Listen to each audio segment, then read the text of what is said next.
प्रतिष्ठिता मनो में वाच प्रतिष्ठितम्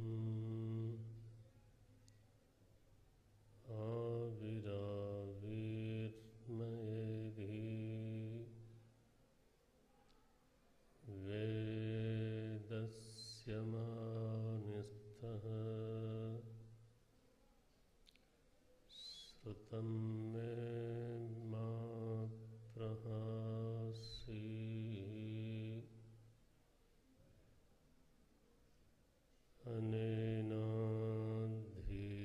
अनेनाधीतेन अहोरात्रान् संदधामि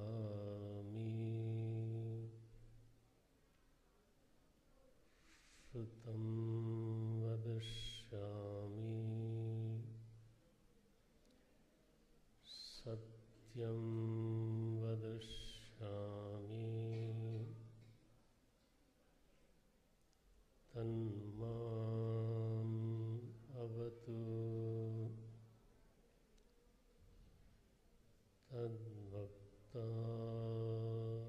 तद्भक्तार्थमवतु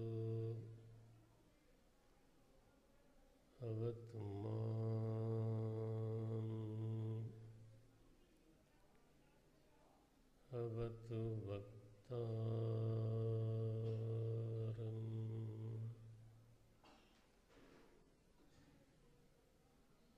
अवतु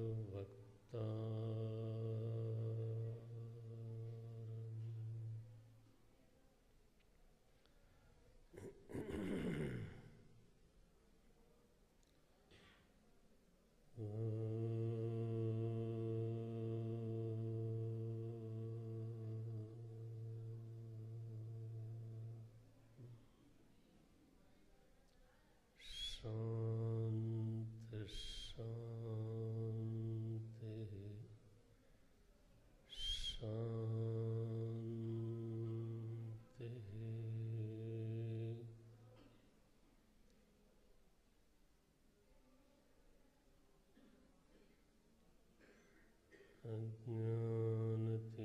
अज्ञानतिमिरान्धस्य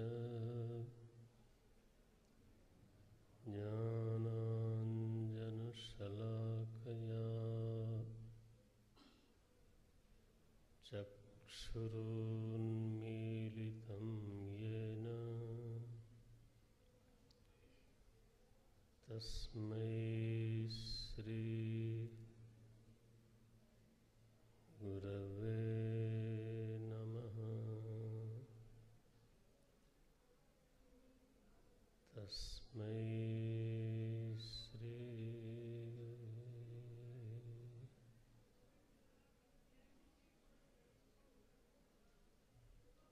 गुरवे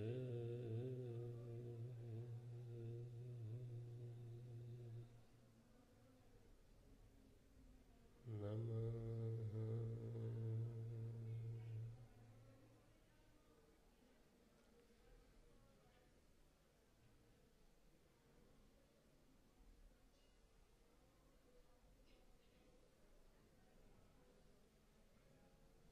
कामाद्या चित्तगा दृश्याः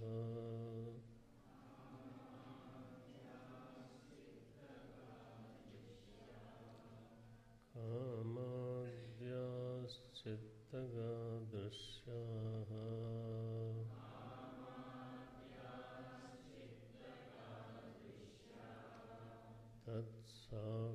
तत्साक्षित्वेन चेतनम्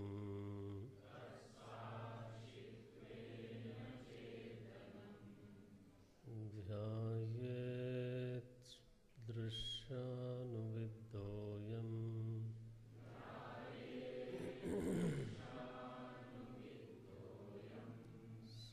समाधिः सविकल्पकः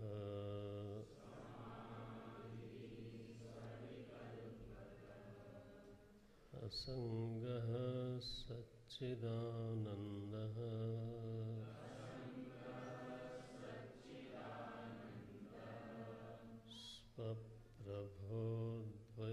स्वप्रभोद्वैतवर्जितः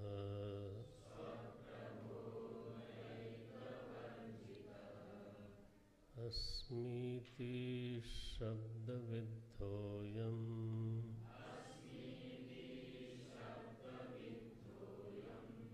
समाधिः सविकल्पकः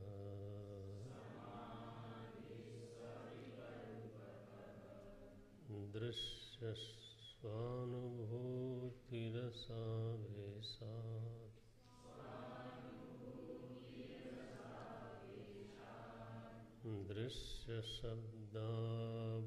दृश्यशब्दाबुपेक्ष्यतो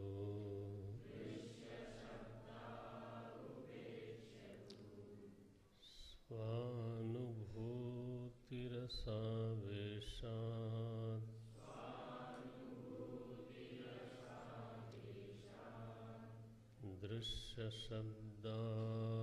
दृश्यशब्दाबुपेक्ष्यतो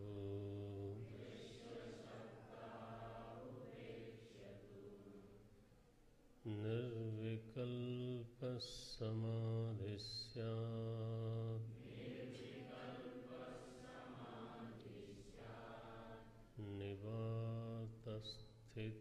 निवातस्थितदीपवत्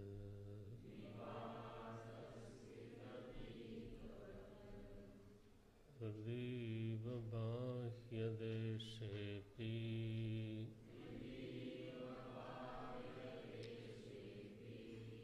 यस्मिन् कस्मिंश्च वस्तुनि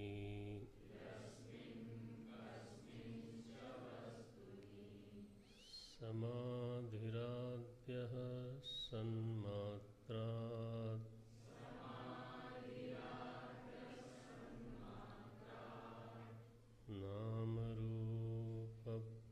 नामरूपपृथक्कृतिः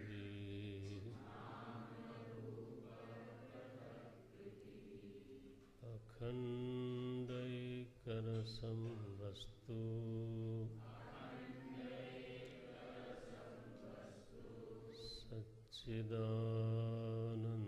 सच्चिदानन्दलक्षणम्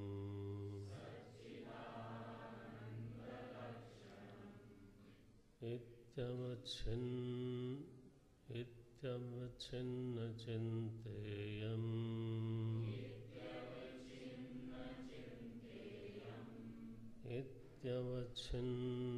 इत्यवच्छिन्नचिन्तेयम्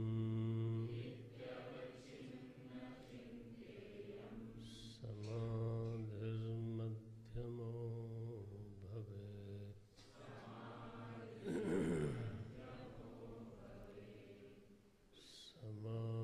समाधिर्मध्यमो भवेत् स्तब्धी भावो रसास्वादात्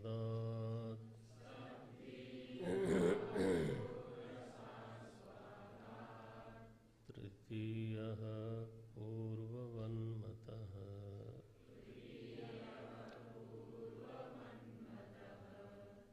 एतैः समाधिभिः षड्भिः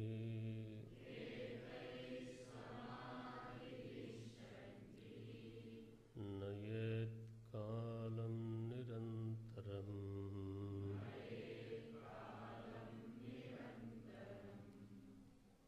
तद्धि भावो रसास्वादात्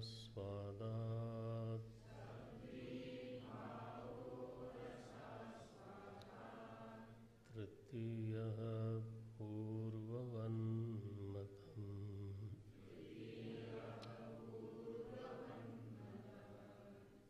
तृतीयः पूर्ववन्मतः।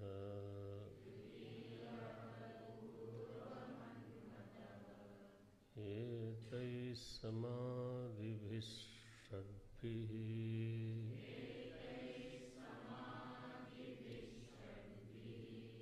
नयेत् कालं निरन्तरम्।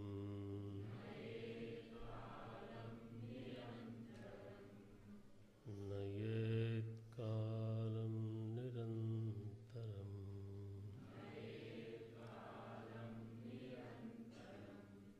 देहाभिमाने गलिते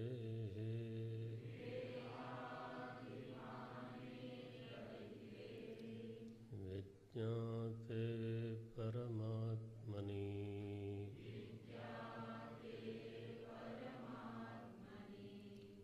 यत्र यत्र मनो याति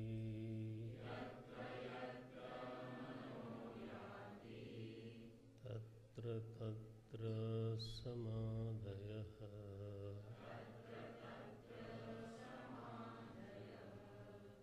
तत्र तत्र समाधयः।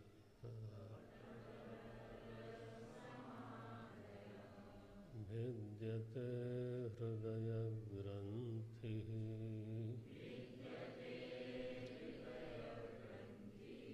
छिद्यन्ते सर्वसंशयाः।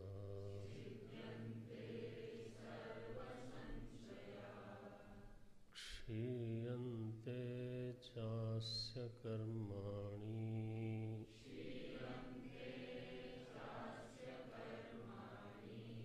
तस्मिन् दृष्टे परावरे।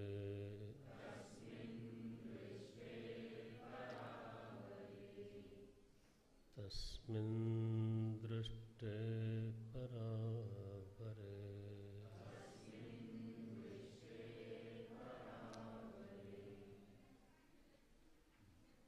स्वानुभूति रसावेशात् दृश्य शब्दावुपेक्षतु निर्विकल्पः समाधि स्यात् निवातस्थितदीपवत्।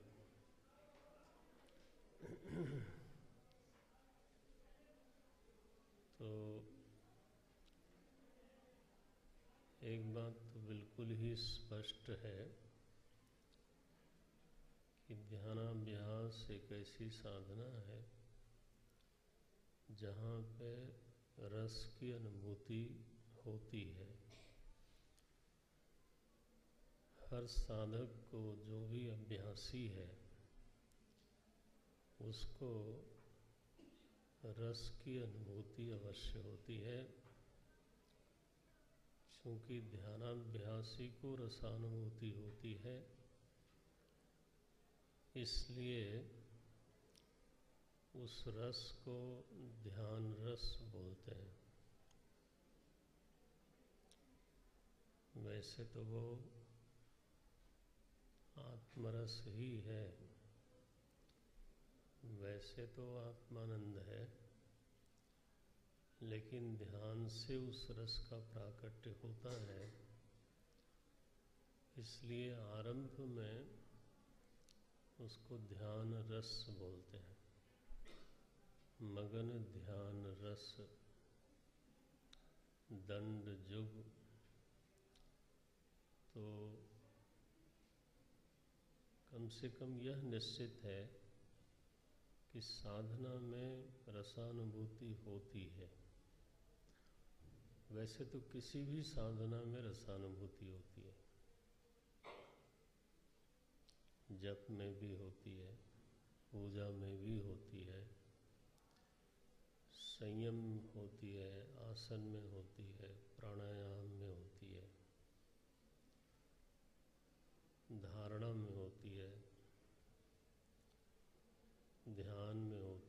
समाधि में होती है,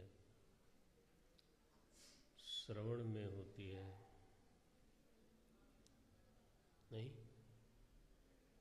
श्रवण में होती है, मनन में होती है। सादगी संयम से रहने में अनुभूति होती है, रस की अनुभूति होती है। साधना का मार्ग कठिन नहीं है, साधना का मार्ग सुखद है। बहुत बार इस तरह से एक धारणा बन जाती है, बहुत बार इस तरह से हम लोग सुनते हैं, मैं उससे सहमत तो नहीं होता कि साधना बड़ी कठिन चीज़ है। साधना कठिन है तो दुनियादारी सरल हो गई, दुनियादारी सुखद हो गई। या कैसे होगा ये? दुनियादारी जो करता है वो जानता है कि वो कितना कठिन है ना। आप सभी लोग तो उसी पृष्ठभूमि से कहीं न कहीं आए हो, जानते हो। तो साधना कठिन है और दुनियादारी सही है, सरल है, ये बात सही नहीं। साधना सुखद है, सरल भी है, सुखद भी है। उसमें कठिनाई अगर कुछ है तो केवल इतनी है कि जो हमारी वासना प्रेरित सहज प्रवृत्ति होती है, आदिकाल से वासना का प्रवाह चला आ रहा है, तो उस वासना से प्रेरित जो प्रवृत्ति है उसका संयम करना होता है। इसलिए कदाचित लोग उसको कठिन बोलते हैं। जो सहज वेग है, मनोवेग है, जो वाणी का वेग है, जो रहनी है, जो सहज बना हुआ है आज के दिन, वो सहज है नहीं वास्तव में। चूँकि उस तरह के संस्कार हमने दीर्घ काल से संचित कर रखे हैं, तो उन संस्कारों का जो प्रभाव पड़ता है हमारे ऊपर, तो वो दबाव पड़ता है हमारे ऊपर, तो लगता है कि ये सहज है। क्रोध सहज है, 24 घंटे कर सकते हैं। अगर सहज होता तो कर सकते थे, लेकिन दिन का अथवा जीवन का जो अधिकतम भाग है वो तो आप शांति से ही रहते हो ना, वो तो क्रोध नहीं करते ना। काम वासना 24 घंटे रह सकती है।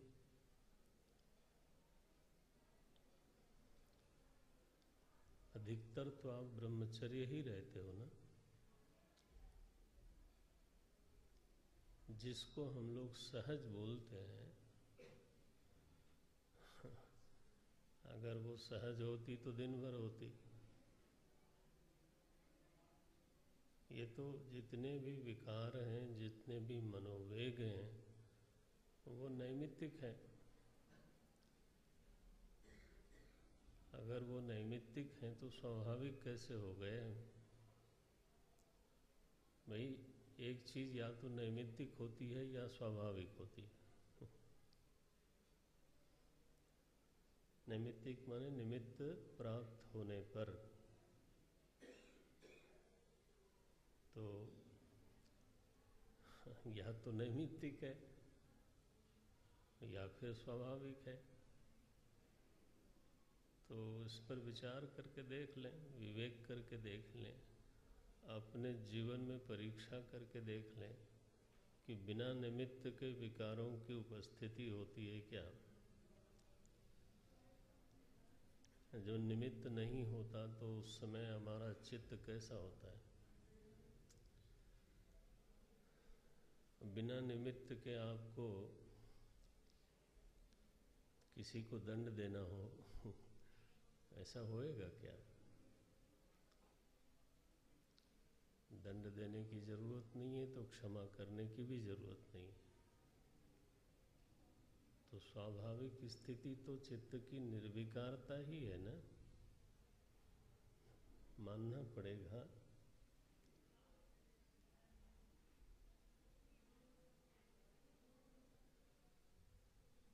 तो ये सारे विकार, अब एक को नहीं गिनाऊंगा, आप विचार करके देखना तो आप पाओगे कि ये सब नैमित्तिक हैं। जहाँ निमित्त नहीं मालूम पड़ता है वहाँ पूर्व की वासनाएं उस मनोवेग में कारण बनती हैं। पूर्व की वासनाएं माने संस्कार जो इकट्ठा किए हुए हैं। वासना माने संस्कार। हाँ, समाज में जो शब्द है वो भूल जाओ, वहाँ वासना शब्द का अर्थ काम वासना ही समझते हैं लोग। नहीं, वासना माने संस्कार राशि जो चित्त के पीछे बैठ करके चित्त की दिशा को प्रभावित करती है। चित्त की दिशा को प्रभावित करने वाले बहुत से तत्व हैं, एक नहीं है। त्रिगुण है, विवेक है, संग है, संग भी है। सत्संग मिला तो दिशा एक हो गई, दुस्संग मिला तो दिशा दूसरी हो गई। तो जिस तरह से ये चीज़ें चित्त को प्रभावित करती हैं, उसी तरह से एक और बड़ी प्रबल वस्तु है, उसका नाम है वासना।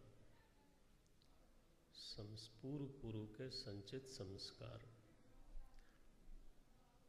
तो कहते हैं क्या करें, मेरा स्वभाव ही ऐसा है।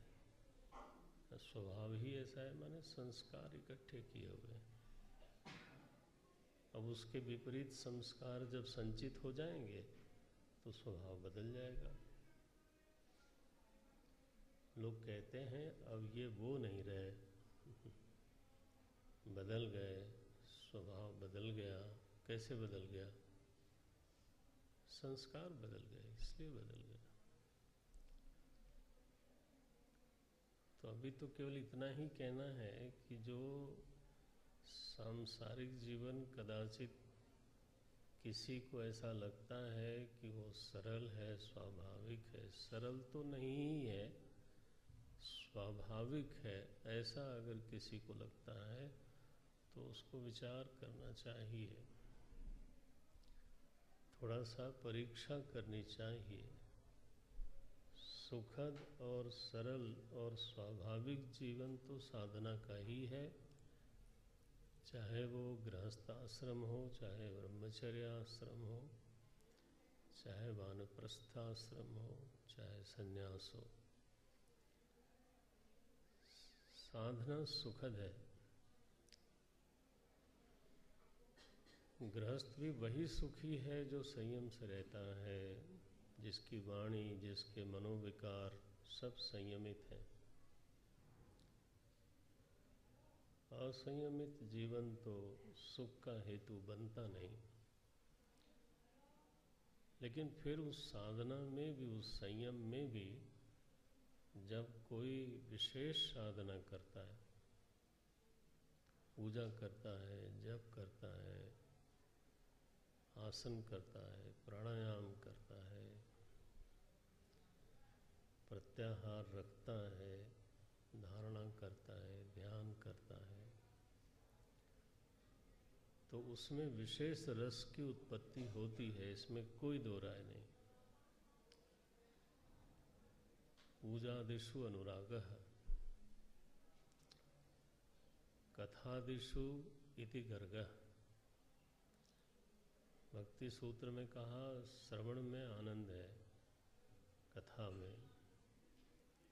हनुमान जी ने तो राम जी से ये वादा लिया, उन्होंने कहा आपको यहीं रहना है, हम लोग सभी लोग साकेत जा रहे हैं, तो हनुमान जी आप यहीं रहना, हमारे भक्तों की रक्षा कौन करेगा। हनुमान जी ने कहा रहूँगा, लेकिन तब तक जब तक आपकी कथा सुनने को मिलेगी, ये शर्त लगा दी। तो हनुमान जी के बारे में कहा कहाँ रहते हैं, यत्र यत्र रघुनाथ कीर्तनम, है ना। कीर्तनम माने ढोलक बजा के कीर्तन, वो तो ठीक है, झाल बजा के कीर्तन वो भी ठीक है, लेकिन कीर्ति का गान,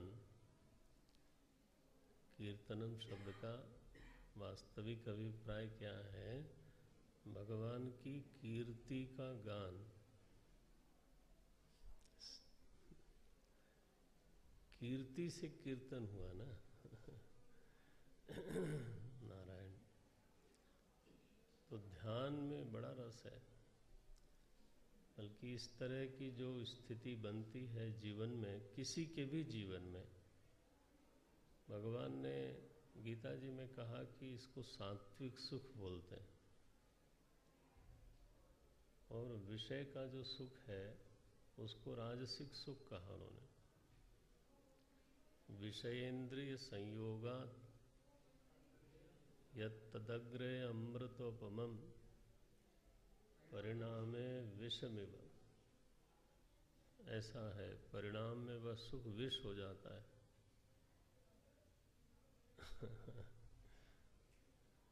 सात्विक सुख का लक्षण किया, अभ्यासात रमते यत्र।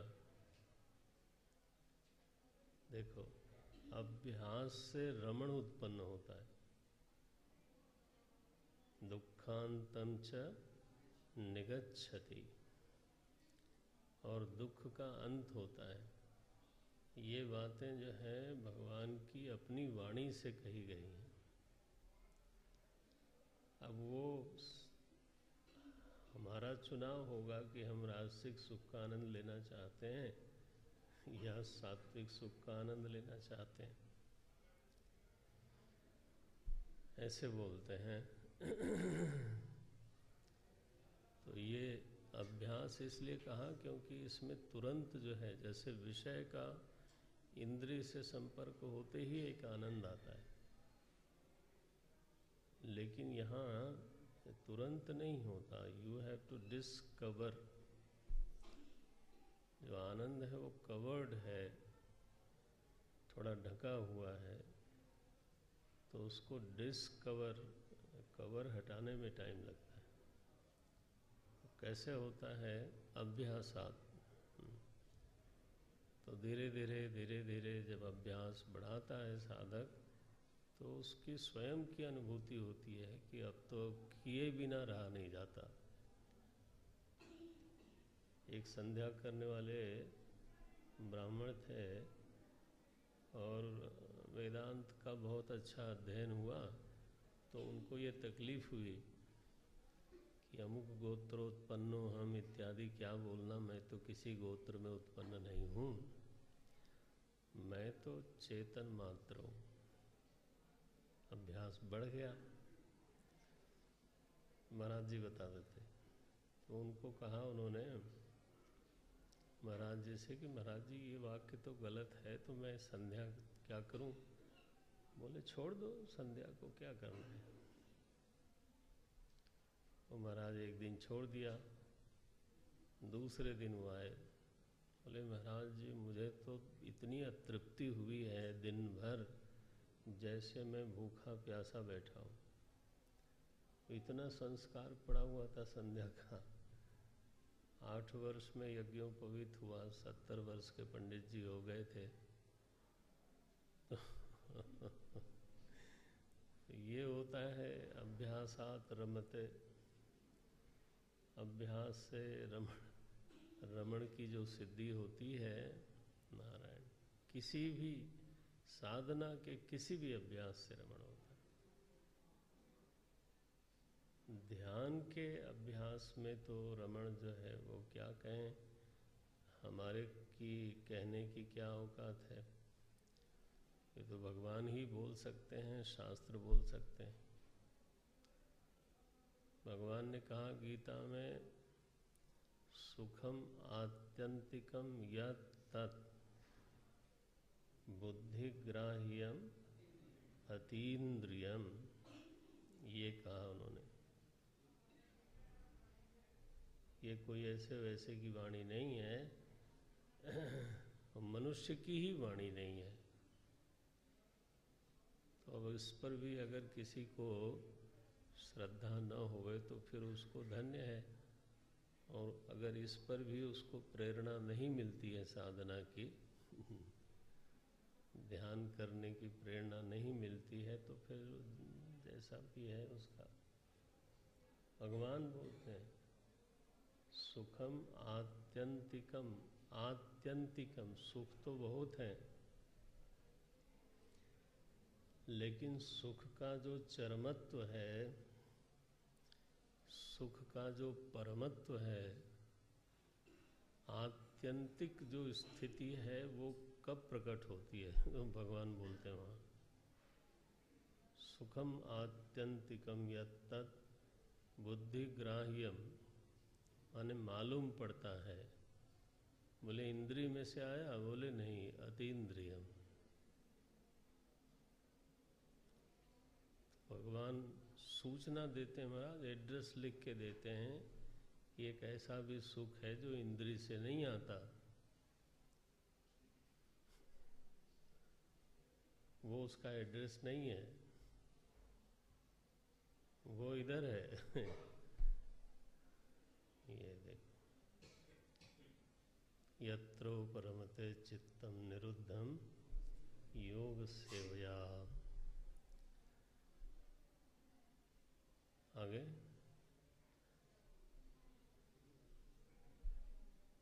यत्र चैवात्मनात्मानं पश्यन् आत्मनि तुष्यति, अपने आप को निहारता हुआ अत्यंत संतुष्ट होता है। भगवान बोलते हैं यत्र चैवात्मनात्मानं, अपने आप से अपने आप को देखते हुए परम तृप्ति का अनुभव करता है। ये कहा भगवान ने। तो हमें तो लगता है ना कि भीतर तो कुछ है ही नहीं, आंख बूंदो तो अंधेरा ही अंधेरा है। तो हम लोगों का तो माने पटा ठिकाना दूसरा ही है। हमारे लिए तो आनंद तभी है जब विषय का इंद्रिय के साथ सन्निकर्ष होवे, और वो भी अनुकूल विषय का होवे। कहीं थोड़ी मिर्ची ज़्यादा हो गई, राजस्थान का कैंप लगा हो,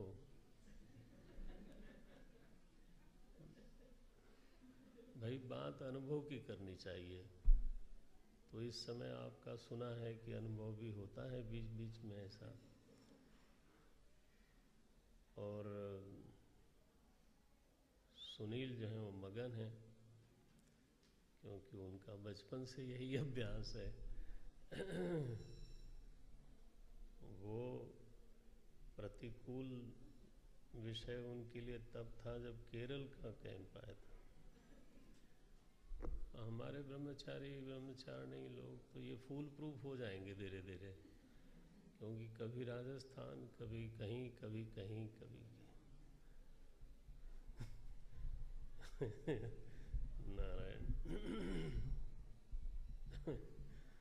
तो अनुकूल विषय होवे तब तो नारायण ऐसा एक साफ साफ शब्दों में बचपन से हम सुख खोजते हैं, आनंद खोजते हैं, और भगवान अपने मुख से उसका सही सही पता बताते हैं।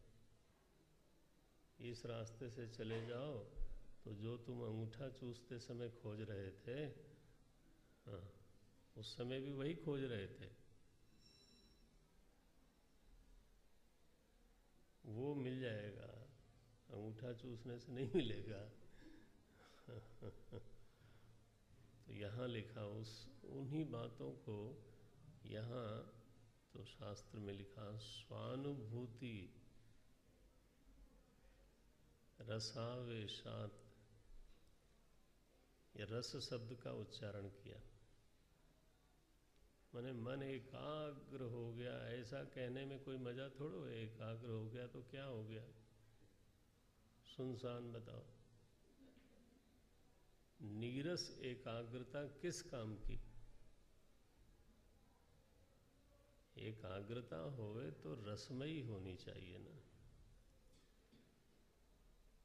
हाँ जी भाई, ऐसा है। नीरसता तो किसी को प्रिय नहीं है। बल्कि संत लोग तो ऐसे बोल देते हैं, महाराज जी ने एक बार बोला कि भाई विक्षेप में दुख है, ऐसा किसने कहा? आखिर विक्षेप में दुख होता तो लोग कीर्तन करते करते इतना झूमते कैसे? आखिर कीर्तन जो है वो समाधि है कि विक्षेप है?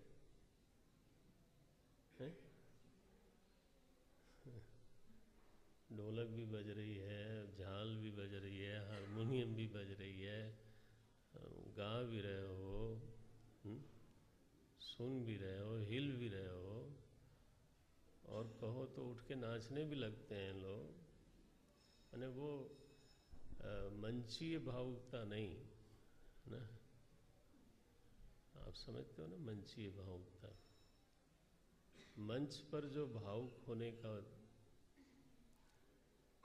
दर्शन होता है कभी कभी, मंच ना हो ना, कैमरा हटा तो एकदम बैठ जाएंगे, वो वाला नहीं, वो सब बेकार की बात है, उसमें कोई रसानुभूति नहीं है। सचमुच वाली तो विक्षेप में भी रस होवे तभी वो काम होता है, रस के बिना काम होता नहीं कुछ।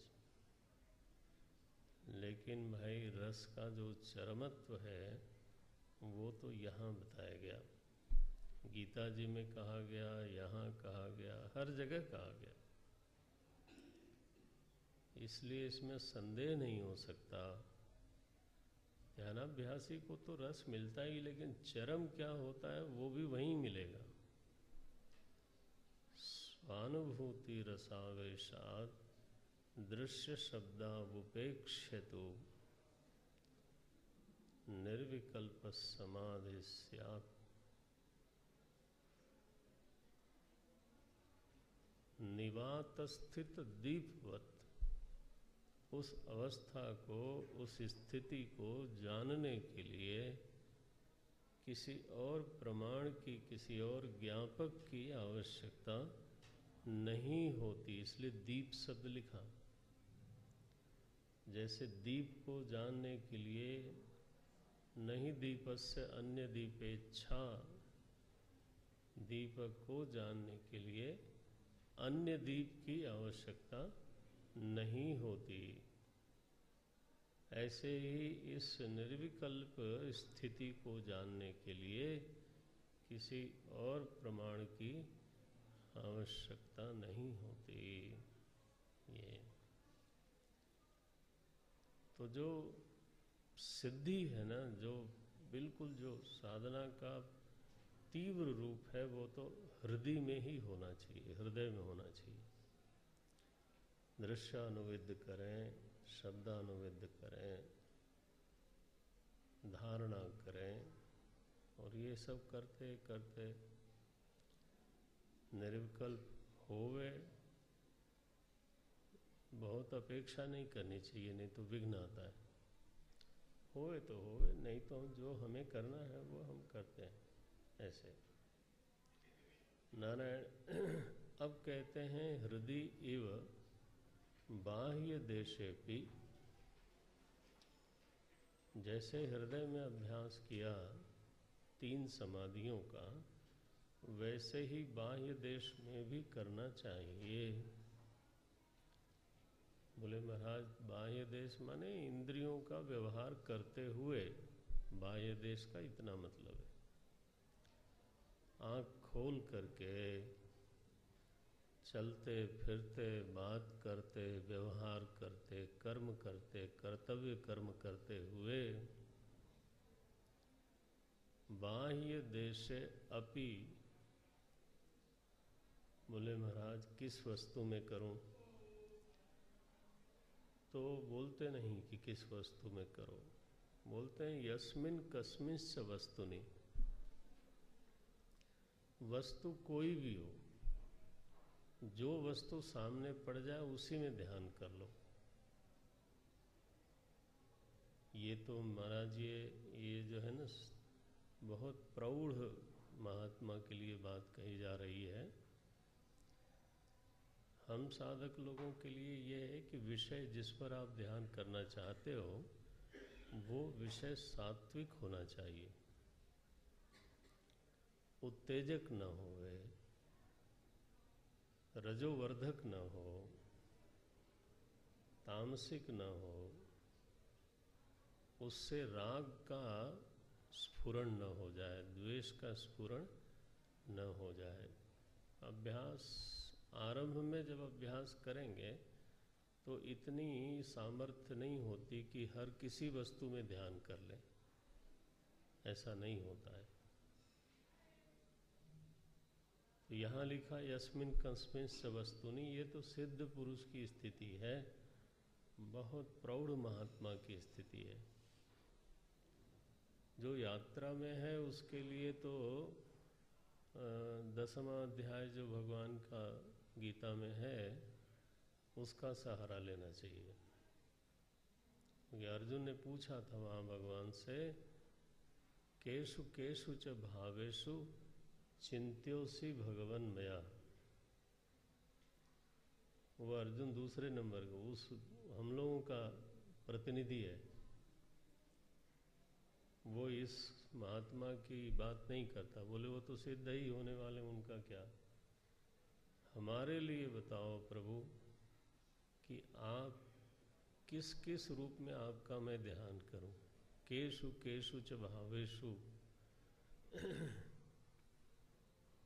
तो भगवान ने चुन चुन के बताया। आपके सामने ही एक है, स्थावराणाम हिमालयोस्मि, हिमालय में मेरा ध्यान करो। स्रोतसामपि जाह्नवी, नदियों में गंगा मैया है ना। अश्वत्थ वृक्ष में मैं हूँ, ऐसे बोलते हैं। तो बहुत से ऐसे विषय बताए जहाँ पे भगवान का ध्यान करना चाहिए। कोई बहुत प्रखर बुद्धिमान हो, जिससे बात करके मिल के ऐसा लगे कि हाँ विद्वान हो, तो ऐसी कुशाग्र बुद्धि हो, ऐसी विश्लेषणात्मक बुद्धि हो, बोलते हैं एनालिटिकल माइंड, सूक्ष्म हो, तलस्पर्शी, मर्मस्पर्शी, एकदम मर्म में पहुंच जाए। ऐसी कोई बुद्धि मिल जाए, बुद्धि वाला मिले, तो समझ लेना वहाँ मेरा निवास है। भगवान ने कहा बुद्धिर बुद्धिमताम अस्मि, तेजस तेजस्विनाम अहम्। ऐसा बढ़िया अध्याय है महाराज, पढ़ो, भाव से पढ़ो। बोले वहाँ मुझे महसूस करो अर्जुन, वहाँ आदमी को मत महसूस करो, मुझे महसूस करो। मैं वहाँ बैठा हूँ, तब वो चमकता है ना। अब उसकी महिमा ये है कि उसने मुझे अपने में उतार लिया। सब लोगों में ये सामर्थ्य नहीं होती है। नारायण इसलिए वह भी प्रणिपात के योग्य है, लेकिन जो चमक है वो मेरी है, ये बात ध्यान में रखना। तो ऐसा है 10वां अध्याय। तो यहाँ भी जो आप बोलते हो ना यस्मिन कस्मिन वस्तुनि, तो जरा सावधान। ये यस्मिन कस्मिंश्च वस्तुनि सिद्धों के लिए है, बहुत बड़े महापुरुषों के लिए है। हमारे लिए तो सात्विकी वस्तु नहीं है ना, जो सात्विक हो और राग द्वेष का प्रवर्तक न हो। अब हिमालय देख करके क्या राग करोगे कि ये मेरा है, मेरा है। समुद्र देख करके क्या बोलोगे, ये भगवान की विभूतियां हैं, इसमें मेरा तेरा क्या है, है ना।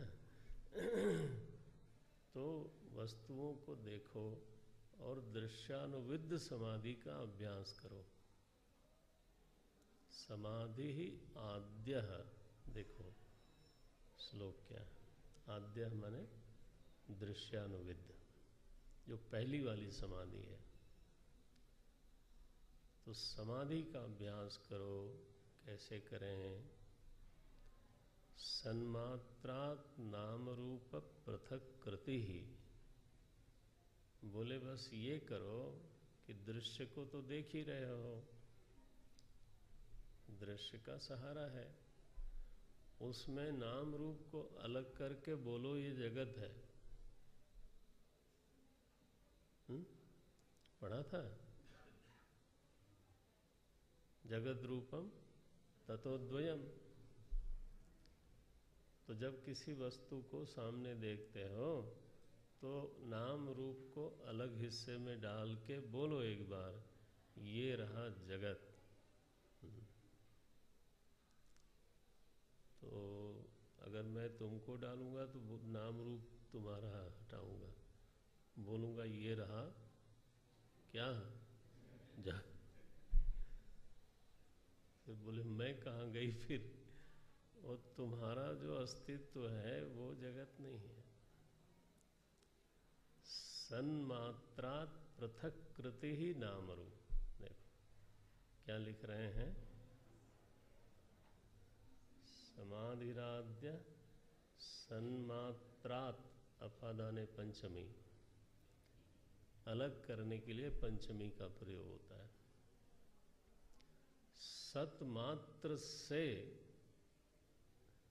मिला के मत देखो कि ये चीज है नहीं, है को अलग रखो। अस्ति भाति प्रियम को अलग करो, और जो नाम रूप ऊपर ऊपर बनता है ना, भूसी की तरह, धान की भूसी की तरह, उसको निकालो महाराज। सन्मात्रात नाम रूप पृथक कृति आद्य समाधि कर्तव्य। समाधिराद्य ये है दृश्यानुविद। दृश्यानुविद क्यों कह रहे हैं? दृश्य का सहारा लेकर फिर अभ्यास करना,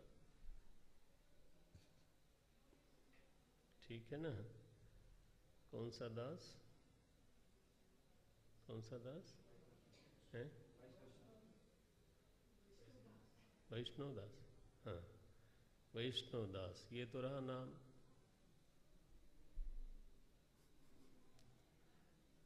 और फिर ये रहा रूप। अब ये दो को तो हमने हरिओम तत्सत किया। अब उसके जो आधार में अस्तित्व है, भांति है, प्रियता है, वो तो आप पढ़ चुके हो, है ना। अभिन्ना सच्चिदानंदा, वो तो आधार में तो अस्ति भांति प्रियम, अस्ति भांति प्रियम सभी में है। तो बस इसका अभ्यास करो कि ये भास रहा है, ये कौन है? चेतन है। भासमानता तो चेतन का धर्म है। ये है भास रहा है। ओहो, है तो जो है वो सच्चिदानंद वाला है। और इसमें कभी कभी वैष्णव दास जब वृंदावन की बात करते हैं तो प्रिय भी लगते हैं कभी कभी। एक दिन आया था तो बड़ी मीठी बात करी। तो ये जो प्रियता है ये उन्हीं की है, मालिक साहब की। हाँ, कोई चीज़ अगर प्रिय लगती है तो उनकी वजह से ही लगती है। पर ऐसा अभ्यास किया जाए, शुरू तो करो कम से कम।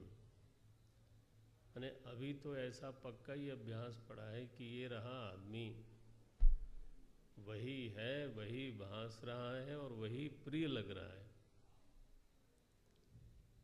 अभी तो हम लोगों का बिल्कुल निस्संदेह अभ्यास, खूब ध्यानाभ्यास चल रहा है। क्या आदमी ही है, वही भास रहा है, वही प्रिय है।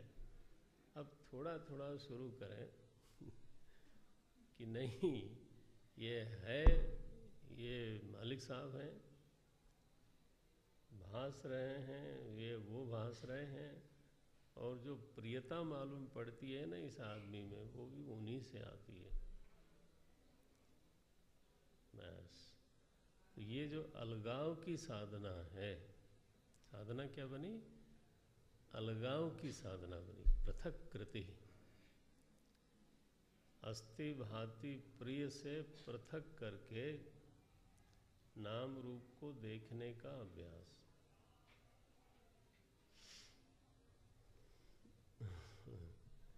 ये है बहिर्समाधि।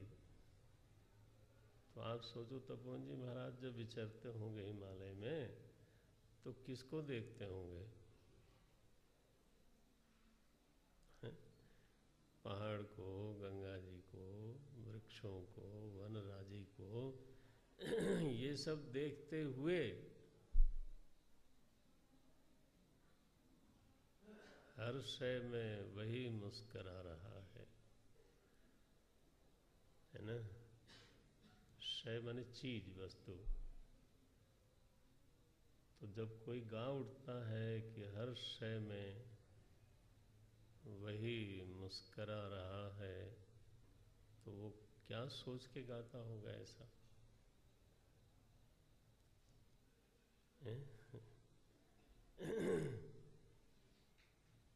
ऐसे बहुत गाने वाले हुए हैं इस देश में जिन्होंने इस तरह से, वो तुलसी बाबा ने दूसरे भाषा में बोला,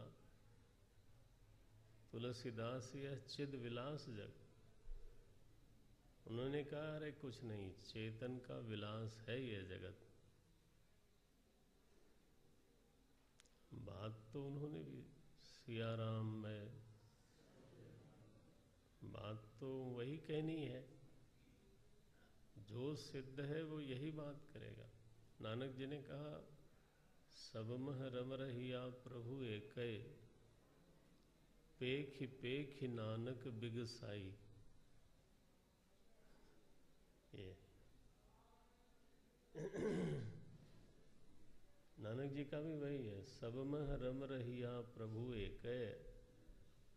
अब ये वाक्य तो बड़ा मधुर सा लगता है, लेकिन जब इस बात का आधार वाक्य पढ़ते हैं ना, अस्ति भांति प्रियम, तो लगता है ये तो सूखा सूखा है। किसी किसी को लगता है। ध्यान रहे, बिना व्याकरण की भाषा नहीं आती। ये जो बातें हैं ना, ये व्याकरण है, ये आधार है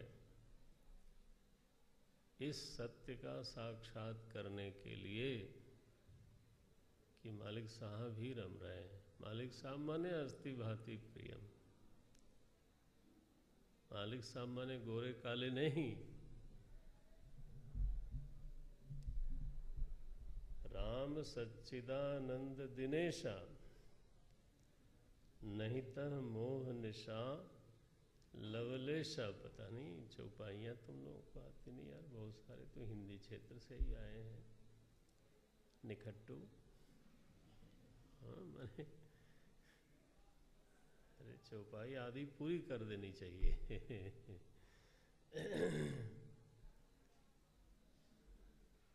अध्यात्म का कख गग हमारा रामायण से शुरू हुआ, मैंने आरंभ ही वहीं से हुआ। तो वहाँ तो क्या नहीं है, सब कुछ है।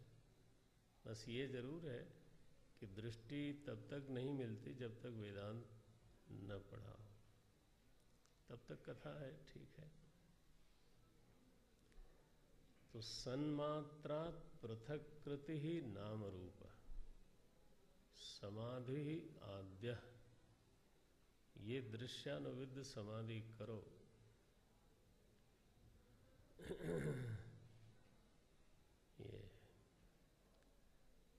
ये एक सुमति साधुनते पाई, नानक जी बोलते हैं।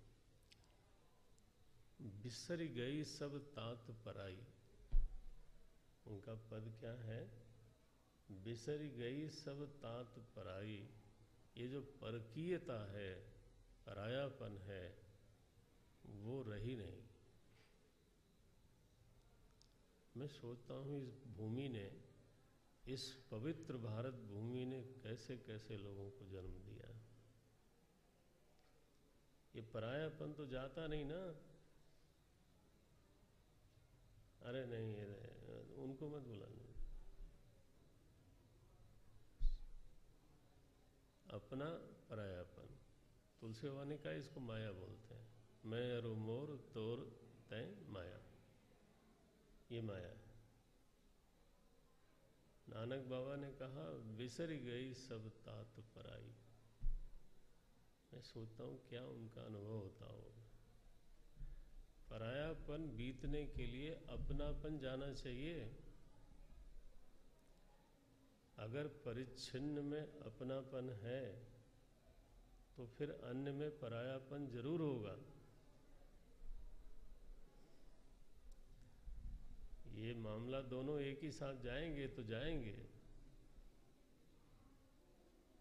वाह, फिर पराया नहीं दिखता तो कौन दिखता है? बोले सब महरम रहिया प्रभु एक पेख ही नानक विगसाई। नानक विकसित होता है, खिलता है देख देख के। ये बहिर समाधि का स्वरूप है। हाँ, खुली आंख निज प्रभु ही निहारऊं, कबीर बोलते हैं। डोलों गली गली साधो सहज समाधि भली। ये श्लोक है और ये संतों का उद्गार है, ठीक है ना। डोलूं गली गली। तो ये देखो, हृदय बाह्य देशे पी ग्रंथ देख लेना है। कोई शब्द रह गया हो तो समझ लेना। हृदय बाह्य देशे पी यस्मिन् कस्मिंश्च वस्तुनि समाधिराद्य सन्मात्रात् नाम रूप पृथक कृति ही। अच्छा, अब इसमें शब्दानुविध क्या होगी? तो आगे बोलते हैं, महात्मा में जब तन्मयता बढ़ती है, धीरे धीरे अलगाव का अभ्यास प्रबल होने लगता है, तो देखते ही अलगाव हो जाता है। करना नहीं पड़ता, फिर देखते ही ये अलगाव हो जाता है। नाम रूप अलग, अस्थि भांति प्रियम अलग। जब ये अलगाव होने लगा तो जितने लोग यहाँ बैठे हैं, संख्या होगी 100 लोगों की। हम कहेंगे 100 लोग हैं। कब कहेंगे? जब नाम रूप पर दृष्टि होगी। अगर अस्थि भांति प्रियम पे दृष्टि हो तो कितने लोग बैठे हैं? उसमें कोई खंड तो हो नहीं सकता। सब अस्थि अस्थि अस्थि अस्थि है। अगर ऐसा ध्यान होने लग जाए, अखंडता मालूम पड़ने लग जाए, अभी तो अस्तित्व जो है टुकड़े टुकड़े होके गिरा पड़ा है। मेरे शरीर का अस्तित्व अलग, पुस्तक का अस्तित्व अलग, फिर हर ब्रह्मचारी का अस्तित्व अलग, फिर सबका अस्तित्व, है ना। तो ये टुकड़े टुकड़े कौन है? अस्तित्व टुकड़े टुकड़े होके पड़ा है। और भांति जो है टुकड़े टुकड़े होके पड़ा है, वह अस्तित्व टुकड़े टुकड़े होके पड़ा है जिसको टुकड़ा करने की किसी में सामर्थ्य नहीं है। लेकिन क्या करें, महामाया ये महाराज सब कर सकती है। तो ये नाम रूप के खंड को अस्तित्व पर आरोपित करके, तो अस्तित्व को खंड खंड खंड खंड, मेरा अस्तित्व तेरा नहीं, तेरा अस्तित्व मेरा नहीं, ऐसा चलता है। लेकिन जब किसी महापुरुष की दृष्टि में ऐसी परिपक्वता आ जाए तो उसको लगता है, मुंह से निकल जाता है, अखंड एक रसम वस्तु। यह है शब्दानुविद। देखो, अखंड एक रसम वस्तु, वो कौन वस्तु है? सच्चिदानंद। ये अस्थि भांति का नाम बदल दिया है, क्या नाम रखा? सच्चिदानंद। अखंड एक रसम वस्तु सच्चिदानंद लक्षणम। उस वस्तु का लक्षण है सच्चित आनंद। उसमें कोई खंड नहीं है, हो ही नहीं सकता। आप लोग गुरु स्तोत्र का पहला श्लोक पढ़ते हो, अखंड मंडलाकारम पढ़ते हो ना, वो यही अखंड है। नाम रूप में अखंड की सिद्धि कभी नहीं हो सकती। वो तो जब भी होगा खंड ही होगा। भाई नाम तो व्यावर्तन करने के लिए हुआ ना, तो जो दूसरे को व्यावर्तन करेगा तो दो खंड हो जाएंगे कि नहीं? इसलिए नाम रूप में अखंड की बात सोची नहीं जा सकती। आप गुरु स्तोत्र पढ़ते समय कभी कभी ध्यान आ जाए तो बहुत अच्छा है। उस तत्व को जिसने दिखाया, तस्मै श्री गुरवे नमः, ये वो श्लोक है। तत्पदम दर्शितम येन। तो ये अखंड देखो, अखंडैक रसम वस्तु सच्चिदानंद लक्षणम। ये समास है, इसमें जो ये इत्यवच्छिन्न चिंतेयम के बीच में गैप है हमारी किताब में, तुम लोगों में भी है क्या? उसको एक कर दो। ये तो समास है, जब विग्रह करेंगे तो इति अवच्छिन्ना चिंता ऐसा बनाएंगे, स्त्रीलिंग बनाएंगे, क्योंकि इयम शब्द लगा हुआ है।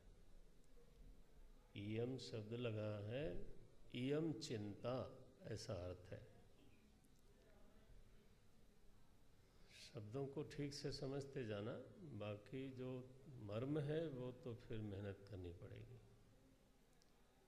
इयम चिंता, यह जो चिंता है, यह जो चिंतन है, स्त्रीलिंग कर दिया ना, तो फिर अविच्छिन्ना शब्द वो भी स्त्रीलिंग बनाना पड़ेगा।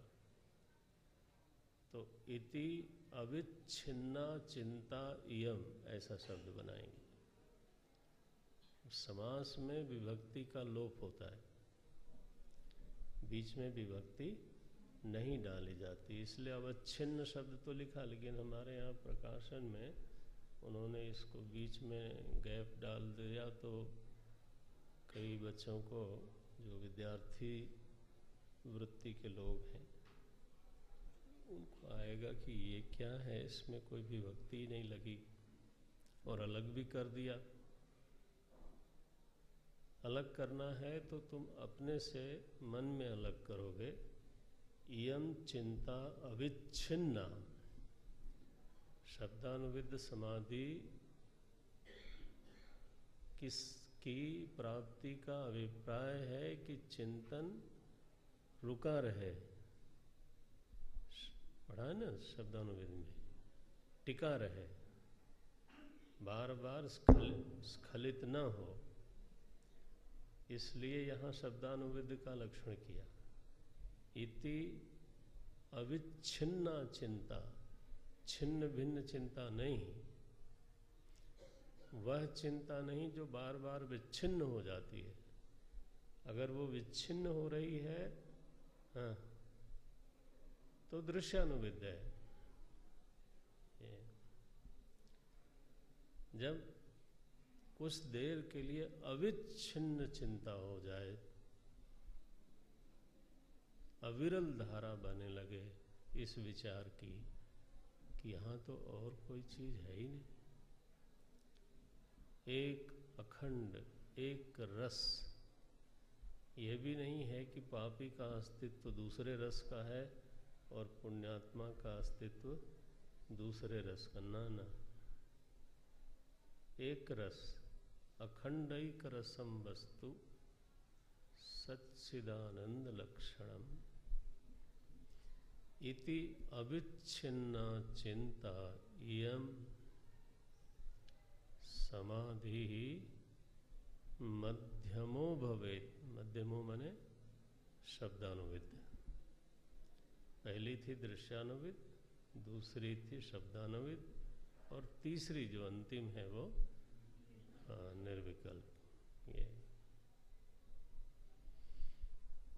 इसमें एक रहस्य की बात है, मन में आ रहा था बोलूं न बोलूं, बोलूं न बोलूं, लेकिन कभी तो बोलना ही पड़ता है। जब भी हम नाम रूप को अस्तित्व से अलग करेंगे, अभ्यास करोगे तो पता चल जाएगा। जब भी नाम रूप से अस्तित्व को अलग करेंगे तो नाम रूप को छोड़ करके अस्तित्व आपसे भिन्न होकर के उपलब्ध नहीं होगा।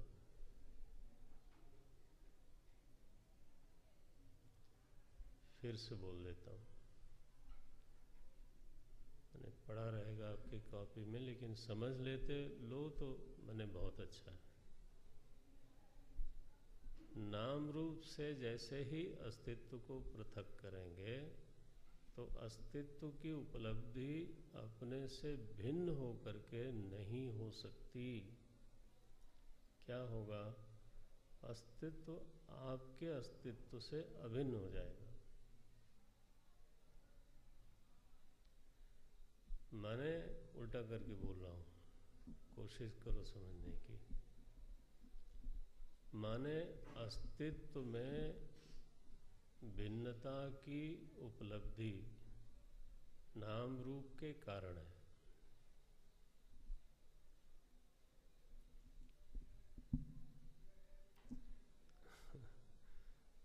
नाम रूप विशिष्ट होके, ये वाक्य सही नहीं है लेकिन हम समझाने के लिए बोल रहा हूँ। नाम रूप विशिष्ट अस्तित्व भिन्न प्रतीत होता है। नाम रूप से निर्विशिष्ट होते ही अस्तित्व वहां नहीं मालूम पड़ेगा। लेकिन कहोगी नहीं मालूम पड़ेगा, अरे तो तुम मर गए क्या?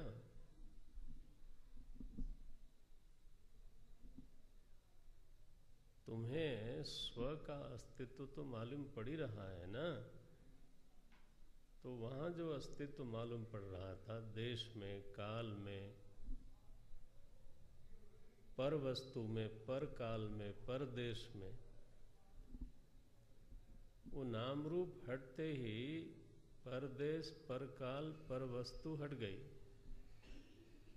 तो अस्तित्व भी मरा। अस्तित्व ही क्या जो मर जाए? तो कहाँ गया वो? गया कहीं नहीं, पहले जहाँ था वहीं है। वो भिन्नतया उसकी उपलब्धि का लोप हो गया।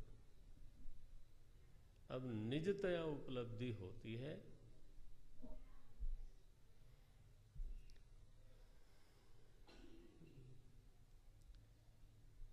इस पर मनन करना। निजतया ही उपलब्धि होती है। माने अगर नाम रूप का बाध कर दिया, नाम रूप की पृथक कृति कर पाए अगर, तो कैसा अनुभव होगा? अद्वैत की अनुभूति होगी। ये नहीं होगा कि अस्तित्व फैला हुआ है बाहर, वो अनुभव नहीं होगा, वो आपकी हमारी कल्पना हो जाएगी। बताओ भला, अस्तित्व पूरे हॉल में फैला हुआ है, यह आपका अनुभव है कि कल्पना है? ये तो कल्पना है।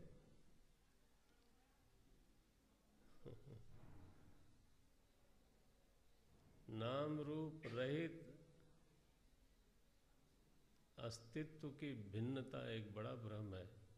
इसका मतलब विचार नहीं हुआ। नाम रूप रहित होने पर अद्वैत अनुभूति है। बोले महाराज तो अहम रह गया। अहम कहाँ से रह जाएगा? अहम तो तभी है जब बुद्धि वृत्ति से चेतन एक गलत तरीके से संयोग करे। हाँ, संयोज्य चा विवेकेन। उसके बिना अहम की क्या मतलब है? अहम की स्थिति ही नहीं हो सकती जब तक कि चेतन का बुद्धि के साथ अविवेकज संयोग न हो। जब भी बोलो पूरा सावधानी से बोलो, भ्रामक संबंध न हो। तो न अहम न इदम। वाह! आपने पढ़ा उपदेश सार में रमण महर्षि ने लिखा, अंतिम श्लोक लिखा, अहम अपेतकम निज विभानकम। पढ़ा ना अंतिम श्लोक? अहम रहित निजता का अनुभव। अद्भुत बात है, ऐसे कहा है उन्होंने, जिसको समेत चैलेंज ही है साधक के लिए कि इस वाक्य का अर्थ समझे। निजता का निषेध भी नहीं करते और अहंता का निषेध करते हैं। अहम अपेतकम निज विभानकम महदिदम तपो रमण वागियम। बोले इससे बड़ा कोई तप नहीं है। तो ये महाराज नाम रूप पृथक कृति ये क्या है? बोले ये हाइड्रोजन बम का बड़का बम है।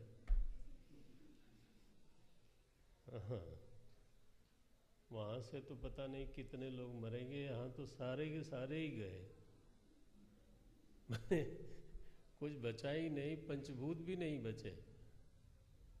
हाइड्रोजन बम मारोगे आदमी और प्राणी मर जाएंगे, और क्या होगा? बोले वेदांती फिर सबसे खतरनाक निकले। ये तो नॉर्थ कोरिया से भी खतरनाक निकले। ये सच में बहुत खतरनाक है। सिवाय अद्वैत के और कुछ बचता नहीं। नाम रूप पृथक कृति। अब जब ऐसा होता है ना किसी महापुरुष को, तो इस सत्य का साक्षात्कार होते होते वो स्तब्ध हो जाता है। ये बाहर की निर्विकल्प समाधि है। क्या लिखते हैं? स्तब्धि भाव रसास्वादात। ये रस का ऐसा स्वाद हुआ, यहाँ आवेश शब्द छोड़ दिया उन्होंने। रस का आवेश हुआ और एक महासत्य का साक्षात्कार हो गया। करे विवेक चूड़ामणि तो अभी नहीं ना, उसमें भाष्यकार ने उसको थोड़ा नाटकीय रूप में प्रस्तुत किया। बोले अभी अभी तो जगत था, कहाँ चला गया? ऐसे लिखते हैं। तो ये जिसको अभी तो पूरा ही है ना मिला मिलाया, जब पृथक करती होती है तो बोले कहाँ चला गया, तो निसत्व है, एक अद्वैत सत्य है। स्तब्धि भावो रसास्वादात, रस के स्वाद के कारण जो चित्त वृत्ति का प्रवाह था वो स्तब्ध हो गया। ये निरोध हो गया ना, फिर तो स्तब्ध हो गया। तो यह जो स्तब्धि भाव है, तृतीयम पूर्ववन्मतम, ये तृतीय समाधि हो गई जैसे पहले बताई गई थी। पहले क्या बताई गई थी? निवात स्थित दीपवत, चित्तवृत्ति एकदम थम गई ऐसे। ये 6 समाधियां हैं, 3 भीतर 3 बाहर। स्वामी जी बोलते हैं श्रवण विधि पूर्वक ठीक ठीक हो गया हो, मनन भी खूब ठीक से हुआ हो, तो बाकी जीवन इसी में बिताना चाहिए। अगर यह योग्यता न आई हो तब चलो सब करते हैं, योग्यता संपादन के लिए फिर कर्तव्य कर्म भी करेंगे, फिर हम सब कुछ करेंगे। वो कोई दुनिया को सुधारने के लिए नहीं, ये भ्रम हम लोगों में नहीं रहता। योग्यता संपादन करने के लिए। अब आप लोगों ने धीरे धीरे ध्यान दिया हो न दिया हो, चित्त शोधकम मुक्ति साधकम लिखा ना, पढ़ा ना आपने। अब उस समय कितना ध्यान गया होगा भगवान जाने। केवल कर्म कर्तव्य कर्म करने पर भी बात बनती नहीं, कर्म के सागर में जाता है आदमी। पढ़ा आपने, कृति महोदधौ पतन कारण फलम, वो 1 घंटे वाला है। अच्छा चलो 1 साल कर लो, और क्या, इससे ज़्यादा चाहिए क्या? 2 साल कर लो, 1 कल्प कर लो महाराज। ये है फलम शाश्वतम गति निरोधकम। साधक का कर्म कैसा? ईश्वरेच्छया, ईश्वरार्पितम नेच्छया कृतम। अब वह कर्म कैसा होगा? फल क्या है? चित्त शोधकम मुक्ति साधक। योग्यता संपादन के लिए अगर हमारी योग्यता में कमी है तो योग्यता संपादन के लिए सब किया जाए। लेकिन अगर तो साधक अगली पीढ़ी का है, अगली सीढ़ी का है, तो स्वामी जी बोलते हैं एतै समाधिभिः षड्भिः, इन 6 समाधियों के द्वारा, तृतीया बहुवचन है, एतै समाधिभिः षड्भिः, इन 6 समाधियों के द्वारा नयेत कालम, काल बिताना चाहिए। लो जी, जब तक परिपूर्ण निष्ठा न हो जाए तब तक बस क्या प्रोग्राम है? बोले यही प्रोग्राम है। एतै समाधिभिः षड्भिः नयेत कालम। कभी कभी? बोले नहीं, निरंतरम। खुली आंख तो बहिर समाधि, बंद आंख तो भीतर की समाधि, कभी दृश्यानुविद, कभी शब्दानुविद, हो जाए तो निर्विकल्प। इस तरह से पूरी व्यवस्था बता के एक तरह से आदेश दे दिया नयेत। पहले कहा था समाधिम कुर्यात, विधिलिंग था, उसमें जोड़ दिया सर्वदा कुर्यात। अब उसी को एफर्मेशन है उसका, एक बार और परिपुष्टि है। क्या? नयेत कालम निरंतरम। 2 श्लोक बचते हैं, कल करेंगे इसको तो पूरा हो जाएगा। ओम। मुझे मालूम नहीं था कि मुझे 7 को जाना है, इसलिए मैंने सोचा कि ये तो पूरा होगा नहीं लेकिन मुझे तुम कमरे में बताया कि नहीं टिकट तो 7 का है। मैंने कहा ये इन लोगों का है प्रारब्ध, क्या कर सकते हैं। मुझे नहीं मालूम था, मुझे तो कल पूरा हो जाएगा, बहुत अच्छा। बट इसका बारंबार मनन होना चाहिए, बहुत हृदय से।